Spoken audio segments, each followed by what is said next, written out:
Estoy en comunicación con mi amigo, el doctor Rafael Ángel Calderón, expresidente constitucional de Costa Rica. Rafael, muchas gracias por acceder a esta entrevista, muy amable como siempre. No, hombre, con todo gusto, Juan, que es un placer poder conversar usted y yo frente a miles de personas que lo siguen con gran interés. Rafael, una cosa que siempre digo, yo tuve la suerte de conocer Costa Rica, no solo San José, sino Heredia, Cartago y Alajuela, que están relativamente cerca. Se habla muy poco de Costa Rica en América del Sur y Costa Rica es uno de los países más ordenados de Latinoamérica, con un gran clima, con estabilidad política, económica, en un continente convulsionado. ¿Qué nos puede decir de esta seriedad de la clase política y esta buena forma de vivir que tienen ustedes los costarricenses? Incluso una de Bueno, las mejores universidades, la Universidad de la República, está en Costa Rica. a la universidad, la Universidad de Costa Rica, así se llama, y efectivamente, bueno, yo me siento orgullosísimo de ella por muchísimas razones. Una, la creó mi padre en el gobierno en 1941. Otra, yo soy graduado de esa universidad a mucha honra. Y tercero, bueno, ver la universidad de mi país, la número uno, clasificada extraordinariamente a nivel de Latinoamérica. Así es que nos sentimos muy orgullosos de ella. Y muy orgullosos, Juan, de lo que todos de alguna manera hemos logrado para este país. Porque esta situación que vive Costa Rica no es de un día para otro. Esto es de un trabajo de decenas de años. Yo me siento muy orgulloso de que tenemos un gran Estado social de derecho que inicia mi padre durante su gobierno entre 1940 y 44, El doctor Rafael Calderón Guardia, guardia, que efectivamente, vea, durante su gobierno se logra la gran reforma social en nuestro país, del en 40 al nuestro 44. 40-44. Se 50 crea la años universidad antes de que asuma la presidencia usted. exactamente 50 años antes. Yo precisamente inicié mi discurso ante la nación, acabado de juramentar en mi ceremonia, diciendo, hoy hace exactamente 50 años. Mi padre juró ante estos mismos altares de la patria. Así empecé precisamente el discurso. Pero el gobierno de él fue extraordinario. Mire, se crea la universidad. Costa Rica, parece mentira, estuvo sin universidad por 60 años, hasta que mi padre crea la universidad. Él tiene que ir a estudiar fuera del país. Se gradúa de médico en la Universidad Libre de Bruselas, en Bélgica. Crea la Caja Costarricense del Seguro Social. Tenemos uno de los seguros sociales más avanzados de nuestro continente. Se crea el Código de Trabajo. Se crean las primeras instituciones de vivienda popular en nuestro país.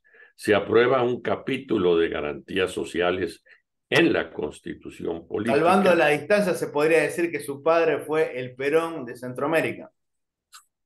Pues yo le diría, o Perón el Calderón de Argentina, a ver quién fue primero.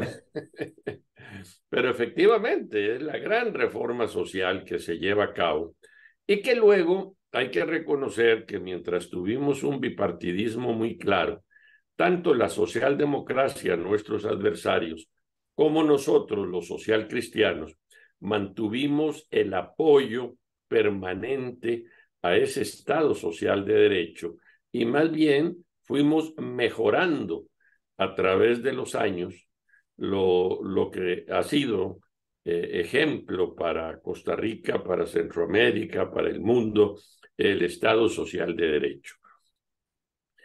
Pero bueno, también nosotros nos ha pasado que surge un tercer partido con mucha fuerza en ataque constante a la clase política y en ataque constante al bipartidismo que había y logra triunfar en 2 periodos seguidos, desde el año 2014 al año 2022. Y ahora que se habla de la Disculpe, un antipolítica, discurso antisistema, antipolítico, como un discurso que tiene Javier Milei, el diputado que salió primero en no las elecciones. tanto como el de Javier Milei y el de Donald Trump, por ejemplo, que era porque el discurso aquí de ellos primero fue anti el bipartidismo, anti los dos partidos tradicionales. El que tenemos ahora y por el cual el presidente Chávez de Costa Rica llega al poder, sí es un discurso antipolítico, anti todos, anti todo lo que ha pasado, y ese discurso es muy similar también al de Donald Trump y al que estamos viendo de Milei en la Argentina. Pero disculpe, Chávez tenía un discurso antipolítica, pero él fue ministro de Economía de un Fue gobierno de Costa ministro de Rica. Hacienda por pocos meses de este grupo, de este tercer partido, pero el discurso de él en campaña fue un discurso antipolítica, totalmente antisistema. Disculpe, Y a pesar de que él tenía un discurso como el que usted dice, ahora que tiene un año de gestión, ¿es dialogante con la oposición y con los partidos políticos o mantiene esta no, tesitura? Porque el miedo es que si Milei gana, por ahí no tiene diálogo con la oposición y ningún gobierno, ningún país se destaca si no sienta a la mesa de diálogo a todas las facciones políticas. yo coincido con usted plenamente. Mire, cuando yo goberné, yo tenía mayoría en el Congreso, mayoría simple. Sin embargo, dialogué y respeté permanentemente a la oposición. Y bueno, había un partido político fuerte nada más frente a mí, con el cual mantuve las mejores relaciones, pese a que hemos sido rivales de toda una vida. ¿Por qué? Porque yo creo en el diálogo, coincido con su visión también. El presidente Chávez más bien se ha enfrentado mucho. Una de las preocupaciones que yo tengo, porque ahorita es muy pronto como para valorar su gestión. Falta, apenas tiene un año de gobierno. Pero, Me Rafael, preocupa. hay gente que tiene un año y tiene una gestión desastrosa como el colombiano Petro, incluso está sospechado de recibir dinero ilegal en la campaña. A veces un año Bueno, es puede un problema ya de catapultar Colombia un gobierno. a los colombianos. Yo aquí prefiero opinar al final de una administración para ver los logros de la administración, cuáles fueron los logros, qué fue lo que esa administración hizo por el país. Prefiero esperar. Sí manifiesto mi preocupación por el enfrentamiento, pelea constante que él tiene contra la oposición, contra la prensa, contra las universidades, contra una serie de sectores del país. Me preocupa. Yo creo mucho en el diálogo, fue mi norma durante toda mi carrera política y tuve mucho éxito. Hoy en día el presidente Chávez cuenta con solo un 16% de apoyo en el Congreso de su partido y eh, yo creo que más que nunca requiere un diálogo. El presidente Alvarado, que recién salió, tenía también un 18% de apoyo en el Congreso con su partido y entonces se dedicó a hacer un diálogo permanente con el resto de los partidos políticos y fue muy exitoso y logró una serie de leyes importantísimas para nuestro país. O sea, Yo usted creo en eso. recomienda que gane quien gane en Argentina o en cualquier país, tiene que apostar para por el diálogo. Bueno, yo creo que en las democracias el diálogo y la negociación son fundamentales. Eso me parece que debe ser una norma general en las democracias de nuestro planeta y en especial de nuestra América Latina, nuestra patria grande, la patria de Bolívar de verdad. La última pregunta, Rafael. Hoy en este mundo, ¿quiénes gobiernan los países? ¿Los presidentes, el poder político o el poder económico?